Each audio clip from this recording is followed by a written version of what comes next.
High সবাইকে, আবার একটা নতুন ভিডিও নিয়ে চলে এলাম। এটা কিন্তু সানডেরই ব্লগ কন্টিনিউ চলছে। তো যেটা বললাম যে আমরা এখন চলে এসেছি টাইলসের দোকানে। তো এখান থেকে না এর আগেও আমরা অনেক জিনিস নিয়েছিলাম, বাট এখানে কালেকশানও ভালো আর প্রচুর প্রচুর হিউজ পরিমাণে কালেকশান আছে। তো এখান থেকে আমরা টাইলস দেখছিলাম। তো উনি আমাদের মানে যে সেলস পার্সন যিনি ছিলেন, উনি আমাদের খুব ভালো করে জানো তো সমস্ত কিছু মানে বোঝাচ্ছিল যে কোথায় কীভাবে তোমরা রাখতে পারো, এর পরিবর্তে কী করতে পারো। তো সমস্ত ডিটেলস উনি ভালোভাবে দেখাচ্ছিল।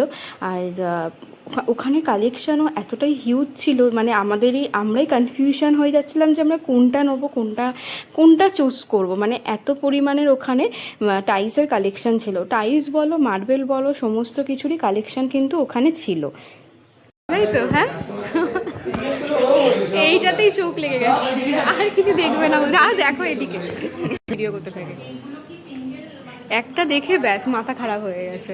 ওই একটা ক্লাসি দেখে চোখে লাগছে না, ওটা তো ওই জন্যই সাজিয়ে রেখেছে, তো ওটাই চোখে লেগেছে। আমরা আর কোনো দোকানে ভিজিট করিনি, ওখান থেকেই আমরা ফাইনাল করে দিয়েছি যে আমরা কোনটা নেবো।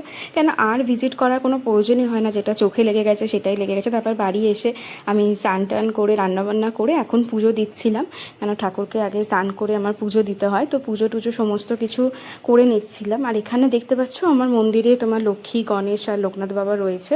আর এইটা আমার কার্তিক এই বছর প্রথম মানে ফেলেছিল আগের বছর, তো এটা আমার কার্তিক। আর এইটা না আমি মায়াপুর থেকে নিয়ে এসেছিলাম। এই যে রাধাকৃষ্ণ যে তোমরা ছবিটা দেখছো, এটা পুরোটাই মায়াপুরের মন্দিরের ছবি। তো যেটা আমার বাড়িতে আছে, মানে এটা আমার খুব শখেরই। তারপর ঠাকুরকে খেতে দিয়ে আমারও মোটামুটি রান্নাও হয়ে গেছিলো, তবু টুকটাক একটু কিছু রান্না বাকি ছিল।